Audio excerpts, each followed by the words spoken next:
గురించెడి రాజవాస భోగ భాగ్యముల గురించెడి నూతనముగా కాశీగా ఎత్తి అవలంబించుకోవచ్చున్న నీకు తొదకు కొన్ని నీతి వాక్యములు చెప్పేదను దేవి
ఈ విశ్వాసమ దేవాలయం మధ్య ఎట్లా పడుకున్నాడు చూడమ్మ దేవి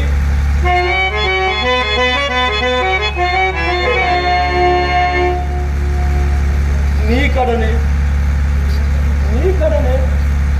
నీ స్వామి కడనే భాగీసుడిగా ఉండవలసిన వాడు